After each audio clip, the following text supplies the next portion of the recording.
Bonjour tout le monde, j'espère que vous allez bien. Je vous souhaite une joyeuse année. Ce sera la dernière vidéo de l'année 2024 et peut-être l'une des vidéos les plus importantes dans laquelle je vais vous parler des indices américains, du dollar index. On va parler de toutes ces choses et des perspectives qu'on pourrait avoir pour 2025. Comme vous l'avez vu dans le titre, malheureusement, c'est pas des signaux super positifs.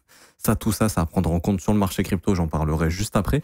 Juste avant de commencer l'analyse, je me présente. Je suis Crypto Le Trône. J'investis sur le marché crypto depuis 2016 et je l'analyse quotidiennement depuis 2019. Donc, si t'es pas encore abonné, je t'invite à le faire et également à lâcher un petit pouce en l'air, petit pouce bleu. Ça fait toujours plaisir et aussi un petit commentaire si vous avez le temps. Je vous remercie énormément. Alors, ici, on parle du Dow Jones. On va parler également du Nasdaq, du S&P 500 et je vais aussi vous parler du dollar index dans cette vidéo. Je vais vous expliquer un petit peu pourquoi c'est important de les surveiller. Parce que ce sont des assets à risque et également on parlera un petit peu de la corrélation avec le marché crypto et on fera un petit peu de macroéconomie au niveau de la politique monétaire, etc., etc. Alors, premièrement, la politique monétaire. Comme vous le savez, l'inflation aux États-Unis est quand même assez persistante. C'est un problème. C'est ce qui fait que la Fed ne peut pas diminuer les taux d'intérêt comme elle aimerait le faire. Et ici, si on va sur Choflation, qui est un site qui essaye de répertorier l'inflation le plus fidèlement possible et le plus précisément possible, on peut voir que malheureusement, depuis septembre 2024, l'inflation aux États-Unis est en train de repartir en flèche. Et ce qui serait dramatique, c'est de s'installer durablement au-dessus des 3% 37. Pourquoi? Parce qu'en fait, actuellement, si vous prenez par exemple le chiffre de l'inflation en décembre 2023, donc il y a un an, au sommet, on avait atteint les 2,93%. Et un an après, malheureusement, on est ici à plus de 3%. Ça veut dire quoi? Ça veut dire que au courant entre décembre 2023 et décembre 2024, sur une période de 12 mois, l'inflation a eu le temps d'aller faire un plus bas à 1,78 à peu près, même 1,60, et de remonter à plus de 3% en dépassant le sommet d'il y a 12 mois. Ce qui veut dire que si vous prenez l'inflation il y a un an, jour pour jour, ici, si on prend par exemple le 31 décembre 2023, on était sur une inflation à 2,40% et un an après, on est sur une inflation à plus de 3% estimée.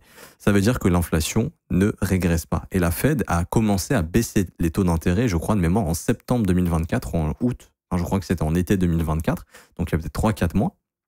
Ce qui fait que le fait de baisser les taux, malheureusement, je ne sais pas si c'est la baisse des taux qui permet de faire remonter cette inflation, mais en tout cas, parce qu'en fait, il y a un lag, il y a un délai au moment où la Fed va baisser les taux et au moment de l'impact que ça va avoir sur l'économie. Et on voit que avant qu'ils baissent les taux, enfin au moment où ils ont baissé les taux, l'inflation est remontée. Mais ça, ce qu'il faut comprendre, c'est pas le jour J où vous baissez les taux, l'inflation elle remonte. C'est juste qu'en fait, ici, la Fed, pour moi, s'est plantée dans le sens où elle a baissé ses taux au bottom de l'inflation. Et là, le fait d'avoir baissé ses taux peut restimuler encore plus l'inflation.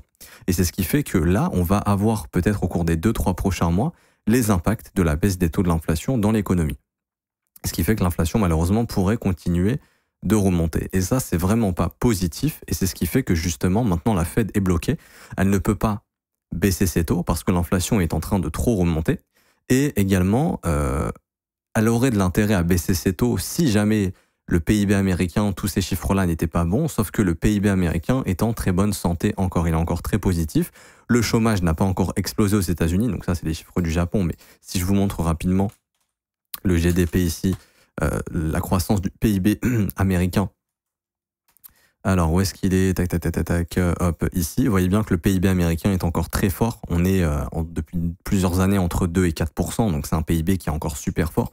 Si vous regardez à long terme, on est sur des PIB quand même qui sont plus ou moins bons. Hein. On a déjà eu des phases de PIB plus importantes, mais si on prend depuis la crise de 2008, c'est rare qu'on dépasse les 3-4%, donc on est vraiment sur des moyennes hautes. Donc ça, c'est une des raisons pour laquelle la Fed ne peut pas baisser ses taux d'intérêt malheureusement. Et agressivement, au niveau du taux de chômage, ici, hop, si on regarde aux États-Unis, on peut voir que le chômage est en train d'augmenter légèrement, mais ça, c'est pas suffisant pour justifier une baisse des taux agressive. Parce qu'en fait, il n'y a pas besoin de stimuler le marché du travail. On est dans une inflation qui est tout à fait normale. Si vous regardez sur les 10 dernières années, on peut voir que la moyenne, elle serait peut-être autour des 3 à 4%. On est encore dans cette moyenne. Ce qui pourrait permettre à la Fed, en fait, de baisser ses taux agressivement, c'est nul autre. C'est simplement une récession, en fait. S'il y a une récession, c'est-à-dire une baisse drastique du PIB, donc de la croissance économique, qu'on a une augmentation du chômage, etc.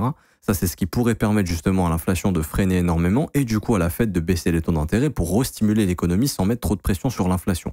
Mais actuellement, ils ne peuvent pas se le permettre. C'est ce qui fait que ça fait des mois et des mois, peut-être même depuis des années, ça fait 2 ans maintenant, qu'on a des taux d'intérêt qui sont assez élevés et qu'on peut difficilement diminuer. Et en fait, plus les taux d'intérêt vont être élevés, plus ça peut impacter les chiffres du PIB, mais l'inflation est trop persistante et si le chômage n'augmente pas, la Fed est coincée. Du coup, c'est ce que Powell nous annonce là il y a quelques semaines, sur le top d'ailleurs ici, quasiment des marchés américains, même du Bitcoin quasiment. Je sais plus quand est-ce que c'était, je crois que c'était le 17 décembre, ici où Powell nous indique que les 3 baisses des taux, c'est mort pour l'instant. 2025, ce sera que 2 baisses des taux. Et en fait, plus les taux vont rester haut longtemps, plus justement ça va freiner la croissance économique et ça peut freiner les marchés et ça pourrait éventuellement nous amener à avoir une récession, car la courbe des taux d'intérêt, qui est une data qui est hyper importante, ici, quand elle s'inverse, généralement c'est annonciateur d'une récession à venir au cours des prochains mois, prochaines années. Par exemple, la dernière fois que la courbe des taux était inversée, c'était ici en 2000, c'était au sommet de la bulle Internet, avant justement le crack qu'on a eu qui a suivi 2000-2002.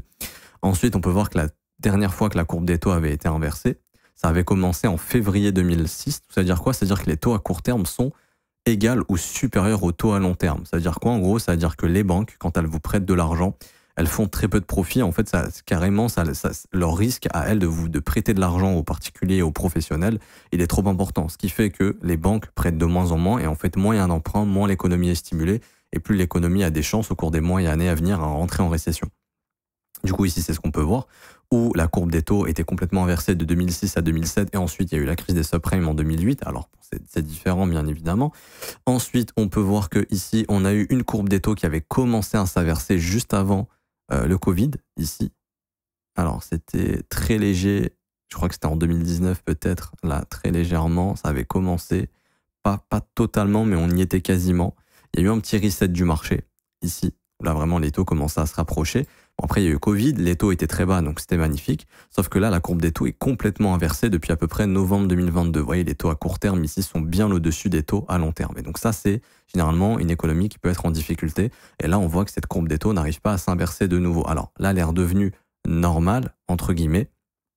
Mais grosso modo, elle a été inversée. Et la question, c'est est-ce que du coup, on va subir une récession ou on a évité cette récession-là?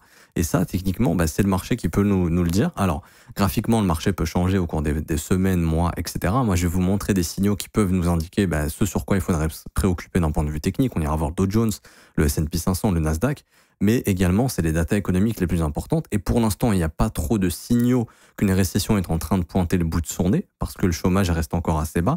Mais si jamais l'inflation persiste, et pour l'instant, malheureusement, c'est le cas, parce que là, si je passe sur un mois, ou sur les 6 derniers mois, vous voyez, on avait peut-être un top sur l'inflation, et oui, ça peut s'analyser comme un graphique quelconque. Et là, il faudra voir, mais si on se réinstalle au-dessus des 3,11 $, des 3,11% de progression au niveau de l'inflation, là, ça pourrait indiquer une poursuite de l'inflation, et là, ça serait vraiment dramatique, enfin, ça serait un gros problème, ok? Et la Fed, du coup, aura plusieurs choix. Soit maintenir sa target du CPI à 2%, qui est aujourd'hui autour des... Alors, je sais plus combien, c'était quand le dernier CPI, c'était il n'y a pas si longtemps que ça. On va regarder rapidement. Précédent CPI, je crois que c'était sur cette semaine, on était sur un CPI à 2,7. Donc la target de la Fed c'est 2%, mais là on voit que ça va être très compliqué pour eux d'atteindre ces 2% au vu de l'inflation qui remonte, le PPI qui monte, etc. Ça c'est des datas vraiment qu'on n'aime pas du tout voir. Et la Fed non plus. Alors la Fed aura soit le choix de maintenir sa target à 2% ou alors de la remonter à 3% et de dire ok l'objectif, là ça met trop de pression sur l'économie, désolé citoyens américains, désolé le monde entier, mais voilà, on est obligé de revoir notre objectif à la baisse, on va juste essayer de maintenir le CPI sous les 3% et ce sera plus sous les 2%, et ils se contenteront des 3%, ça pourrait être très bullish pour les marchés, mais il faudra voir si Powell pourrait justement, la Fed changer ça. Il faut savoir que Trump est nouveau président des États-Unis et lui c'est un pro-marché, l'inflation c'est pas son premier problème, lui son premier problème c'est la croissance économique, il veut qu'il y ait de la croissance, il veut que les États-Unis en gros mettent... un temps d'avance énorme au monde entier, à la Chine, à la Russie, à l'Europe, à tout le monde. Et pour ce faire, il sait que ça doit passer peut-être par un petit peu diminuer le pouvoir d'achat de son peuple, mais au moins ça pourrait booster énormément les sociétés, l'économie, etc., etc. Et en fait, indirectement, bénéficier aussi à son peuple éventuellement. Donc lui, son objectif, ça serait peut-être de baisser les taux le plus rapidement possible. Et peut-être que la politique de la Fed pourrait changer avec un Trump qui justement maintenant serait président. Faudra voir. Mais du coup, tout ça, ça pourrait éventuellement nous amener à une récession inévitable au cours des prochains mois. Et moi, ce dont je voulais vous parler maintenant, c'est d'un point de vue technique. Alors, la récession, personnellement, je pense qu'on en aura une, honnêtement. Je pense que là, garder des taux d'intérêt aussi élevés, ce qui a fait continuer de progresser l'économie, je pense que c'est l'impression record qu'on a eue grâce au Covid, etc., au stimulus énorme qu'on a eu. Mais à un moment donné, il faut bien se dire, en fait, ce que je suis en train de dire, c'est que je pense que ce stimulus qui a commencé de 2019 jusqu'à 2021 a encore un effet dans l'économie aujourd'hui. Mais je pense que cet effet est de moins en moins important et qui va s'estomper de plus en plus au cours des prochains mois, ce qui pourrait permettre de diminuer le PIB, etc., etc. Mais là, on voit justement que ici, sur la Fédérale Réserve, ils sont toujours en train d'imprimer et ça continue d'injecter des liquidités justement pour essayer de soutenir l'économie, mais c'est beaucoup moins poussé qu'avant. Ok. Mais également, créer de l'argent quand les taux sont hauts, bah, ça crée de la dette et ça coûte cher par la suite. Et du coup, ici, pour revenir sur le Dow Jones, pourquoi je parle du Dow Jones parce que c'est un des plus gros indices américains et qu'ici, c'est intéressant de se préoccuper sur ce genre d'indice. Et qu'est-ce que c'est en train de nous dire techniquement? Alors, techniquement, on est toujours sur un marché qui est haussier.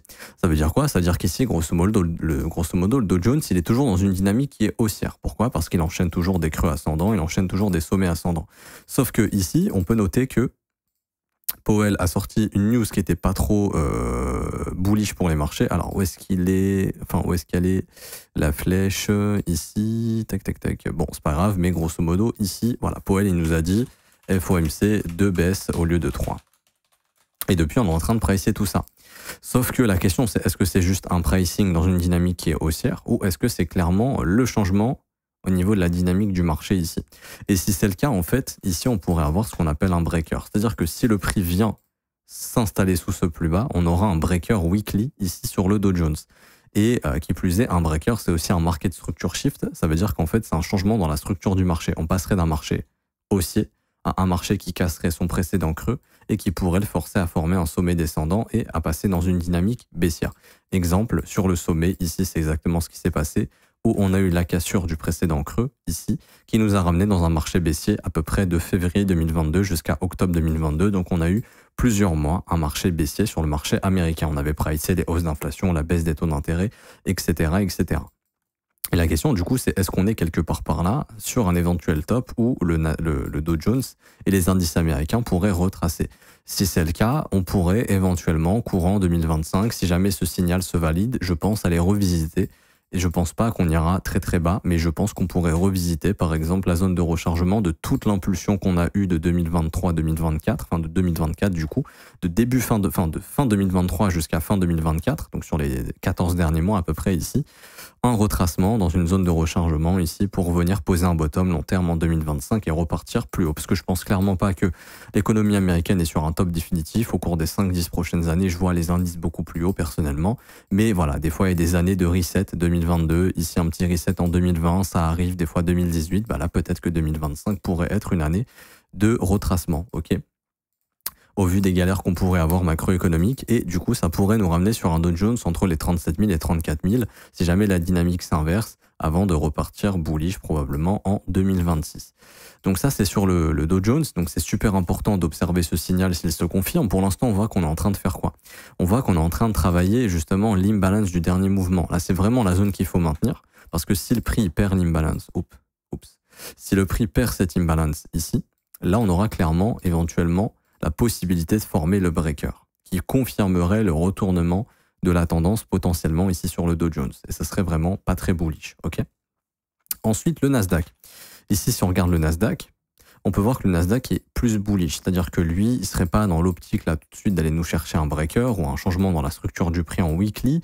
Bon, en daily, ça a été fait. Ici, on peut voir que le précédent creux, alors c'est pas encore confirmé, mais ça pourrait se confirmer hein, si on s'installe sous ce creux ici, en daily, mais en weekly, c'est clairement pas le cas. Maintenant, moi, ce que je vous invite à surveiller sur le Nasdaq, c'est la dernière imbalance haussière. Ce qu'il faut comprendre, c'est que si on est vraiment encore bullish, qu'on devrait aller chercher plus haut, il faut pas former un sommet descendant ici. Quand le prix vient rechercher une imbalance haussière et n'arrive pas à former un sommet ascendant, mais forme un sommet descendant et qu'il casse l'imbalance, ça ici, ça pourrait être considéré comme un signal de top et nous indiquer que le Nasdaq pourrait retravailler plus bas. Quelle zone il pourrait retravailler? Il pourrait retravailler au moins ici ce petit volume imbalance dans les 20 900, 20 800. Et si jamais ce volume imbalance il saute ici, on va noter, hop, en gris, à ce moment-là, on pourrait aller visiter plus bas ici. Et là, ça serait potentiellement pour moi carrément sous les 19 800. Et là, ça pourrait indiquer pareil, une baisse du Nasdaq au cours des prochains mois pour une remontée. Donc surveillez bien ces imbalances, pour moi, si vraiment on s'installe sous les 20 800 points au cours des prochaines semaines, là, ça pourrait indiquer des dips plus importants sur le marché américain. Vous avez également le S&P 500 qui a énormément divergé avec qui a énormément divergé avec le Nasdaq. C'est-à-dire que pendant une longue période, le S&P 500, lui, était en galère pour faire de nouveaux sommets, pendant que le Nasdaq s'offrait de nouveaux sommets, etc. Donc sur toute cette phase, ici, le Nasdaq, il est en train de pump, le S&P 500 ne suivait pas. Il a fait sa prise de stop juste avant le FOMC. Et ensuite, on a ici ce qu'on appelle un displacement, puisqu'on casse le dernier creux, et on voit que là, le prix, en fait, est juste revenu combler le déséquilibre, donc cette imbalance, malheureusement, et qu'on a un rejet du prix. Et ça, c'est souvent le début d'une continuation baissière. Donc, tant que le prix, malheureusement, respecte cette imbalance baissière, la continuation baissière est probable. Et on voit ici qu'on a laissé des stops complètement évidents, qu'on n'est pas venu chercher. Donc, ça semble être le prochain point d'intérêt sur le S&P 500. Donc, venir chercher sous les 5849 points. 5855 points, pardon, et venir combler cette imbalance ici. Et là, du coup, en weekly, alors, si on casse ce creux, on aura pareil un market structure shift. C'est-à-dire que si le S&P 500 vient casser, vient s'installer sous le creux des 5723 points, là également, ça pourrait annoncer des retracements plus forts, ou en tout cas un changement dans le comportement du prix.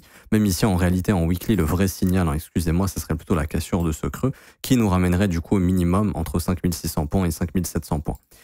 Et du coup, pourquoi je vous parle justement de ça? Alors pour moi, c'est le Dow Jones qu'il faut absolument regarder parce que d'un point de vue technique, c'est pas le plus gros indice, c'est pas forcément lui qu'il faut absolument regarder. Je parle d'un point de vue quelle serait la direction des indices américains, mais d'un point de vue technique, c'est lui qui aurait le signal le plus clair. Si vraiment il forme un breaker, là, ça pourrait nous ramener vraiment sur des phases baissières plus importantes au cours de l'année 2025.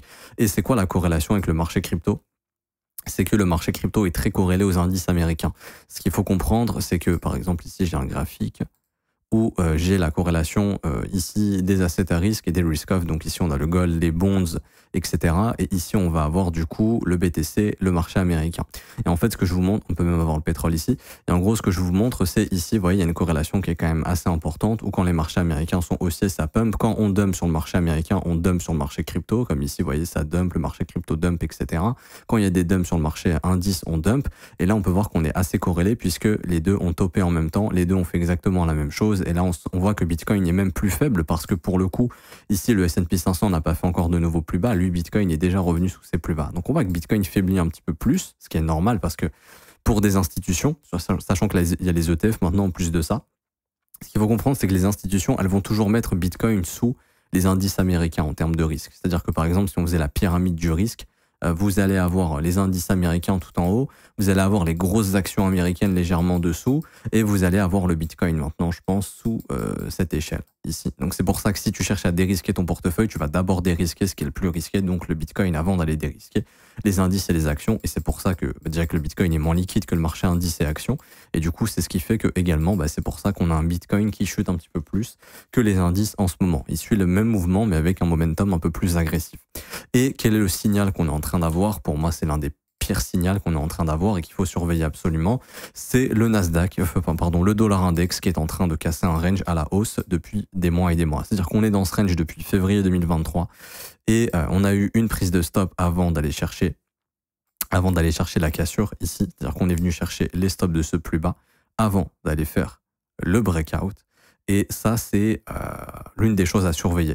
Si le dollar index est en train de nous former un gros breakout, c'est ce qui pourrait expliquer qu'on pourrait avoir pendant plusieurs semaines, peut-être 2 semaines, 3 semaines, 1 mois, 2 mois, un retracement sur le marché américain. Encore une fois, je ne parlerai pas de bear market sur le marché américain. Je ne parlerai pas de cycle baissier, de fin de hausse, de crise, etc. Je parlerai juste d'une chute, retracement des marchés financiers qui pourrait peut-être durer le premier mois de l'année ou les 2 premiers mois de l'année 2025 avant de se reprendre, peut-être 3 premiers mois, je ne sais pas si les signaux se confirment. Ok, pour l'instant, les signaux ne sont pas confirmés. En revanche, du côté du dollar, si on clôture comme ça en mensuel, on aura la résolution du range à la hausse. Et ce qu'il faut comprendre, c'est que quand le dollar index a un momentum qui est fort, ça peut impacter beaucoup les indices, dont le marché crypto. Exemple, ici, je vais vous comparer le Nasdaq avec... alors, est-ce qu'ici, je peux le mettre sur une autre échelle? Ouais, hop.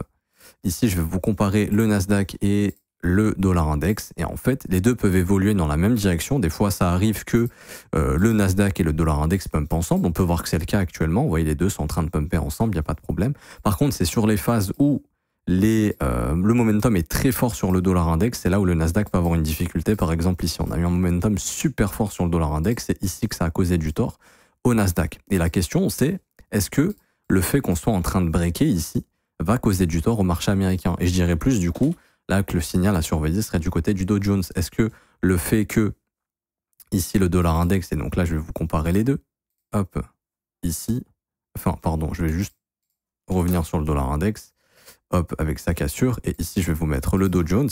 Est-ce que le fait que le Dow Jones soit justement peut-être pas loin de former ici, vous voyez le breaker qui pourrait se former, le breaker pourrait se former parce que justement le dollar index serait en train de faire le breakout de son range, un range assez important qui pourrait le ramener sur ici un travail de cette imbalance baissière. Je pense que c'est ce qu'on va faire, qu'on va travailler cette imbalance, et si cette imbalance est cassée au nord, peut-être malheureusement mettre plus de pression sur les assets à risque. Pour moi, c'est une vidéo que je voulais absolument faire. Le but, c'est pas de vous faire peur, c'est de vous montrer les signaux importants, et que si jamais ces signaux se confirment sur les indices américains, en fait, ça pourrait malheureusement causer une phase de retracement plus importante sur les crypto-monnaies. Et ce qu'il faut comprendre, c'est que si jamais on a, pour X ou Y raisons, des raisons macroéconomiques, techniques, etc., des institutions qui réduisent leurs risques sur les assets à risque, et comme je vous disais, Bitcoin, c'est pas tout en haut de la pyramide, c'est les indices, ensuite les actions. Ensuite, on peut peut-être remettre BTC maintenant.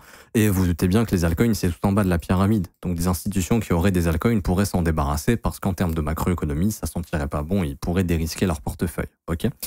Et du coup, le Bitcoin dans tout ça, en fait, ce serait de se dire que pour moi, le Bitcoin, je pense qu'il va rester bullish à long terme. C'est juste en fait de se dire que le Bitcoin, également en daily, il a formé des signaux qui sont pas top. Dans le sens où, ici, par exemple, on a la cassure du dernier creux. C'est-à-dire que là, si vous prenez le dernier creux ici, si je le prends en corps de chandelle, je sais pas, je me trompe de touche sur mon clavier, en corps de chandelle ici, on peut voir qu'on a cassé le dernier creux. Là, vous voyez, le dernier creux a été cassé. On a formé un sommet descendant juste ici. Et là, si on s'installe sous ce creux, on confirmerait un creux descendant. L'objectif du Bitcoin en échelle weekly, pour moi, serait en fait de simplement trouver un creux ascendant dans cette zone d'impulsion, donc dans cette grosse imbalance entre 74 000 et 89 000 $. Okay. L'objectif serait bien sûr de trouver un creux ascendant. Ça peut être là, ça peut être plus bas, mais je pense que ce serait corrélé à cette chute des indices américains. Si jamais les indices américains chutent, en fait, on aurait un Bitcoin qui pourrait travailler tranquillement cette imbalance comme il l'a fait ici.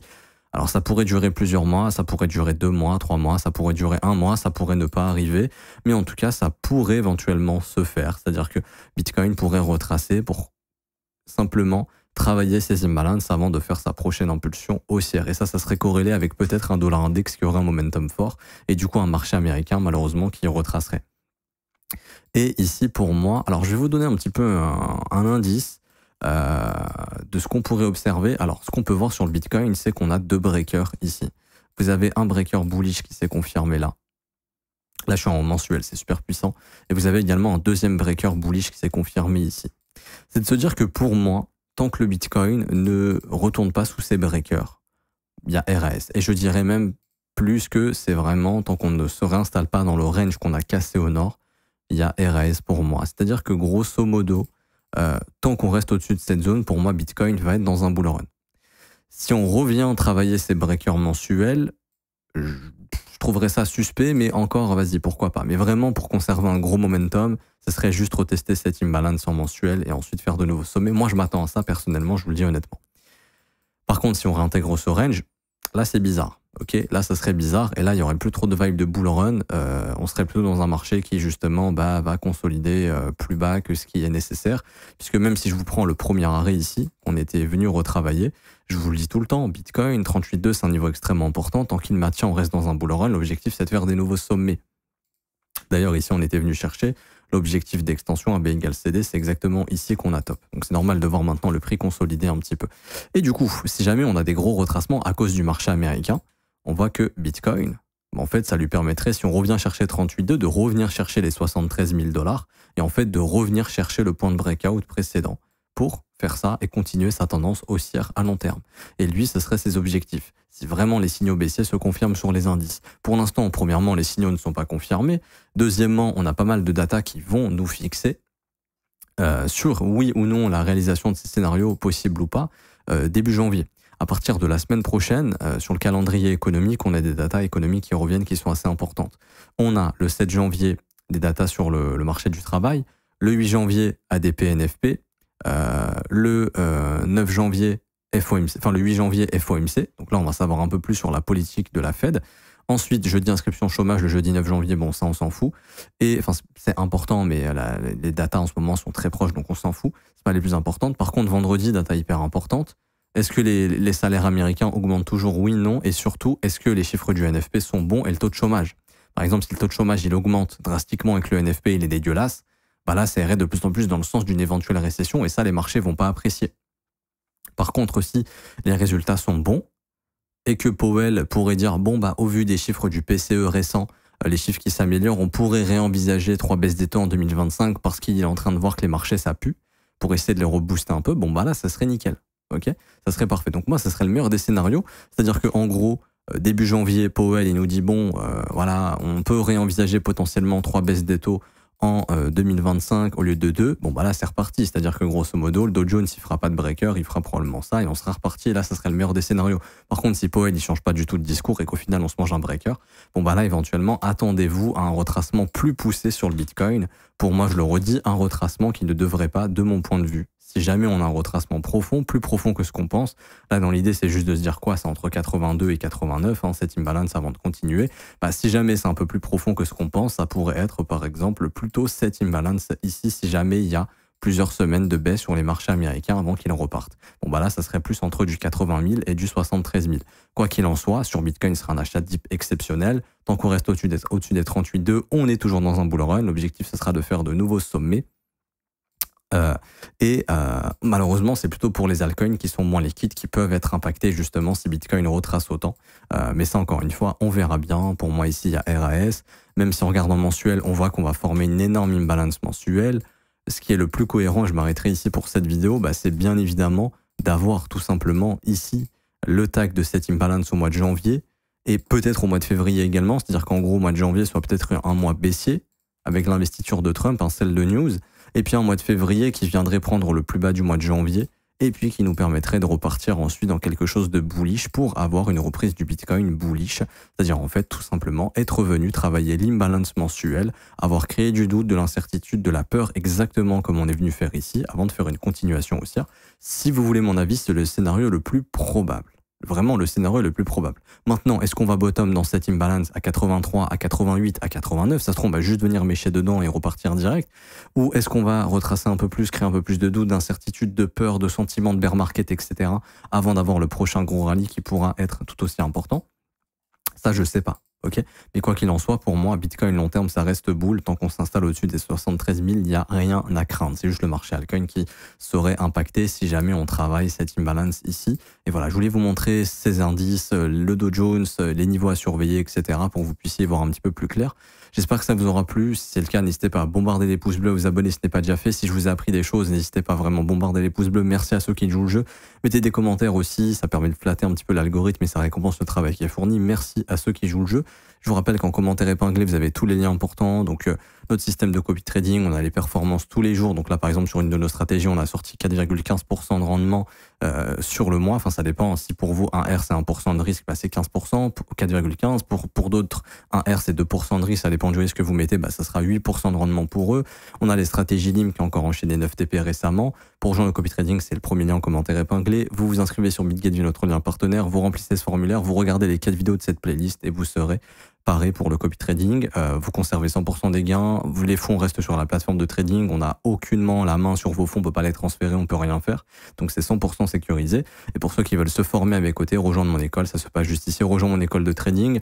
Il y a des vidéos tous les jours en direct. Je réponds à vos questions. C'est dispo en rediffusion. Je vous forme. Je vous montre ce que je fais, ce que je ne fais pas. On passe le bull run ensemble. Vous êtes les bienvenus. Vous aurez aussi accès à la formation 19 heures de cours vidéo, 8 modules. Ça commence à partir de 49 € par mois. C'est sans engagement. Vous avez aussi des offres 3, 6 et 12 mois. En tout cas, vous êtes les bienvenus. N'hésitez pas à nous rejoindre. Vous avez également les témoignages des membres juste ici. On est plus de 1000 élèves actuellement dans l'école. Donc, tout le monde est le bienvenu. On a une équipe qui est solide, qui est là pour s'occuper de vous. N'hésitez pas. Je m'arrête ici. On se retrouve très bientôt. Bonne fin d'année à tous. À 2025 du coup. À très bientôt. Ciao, ciao.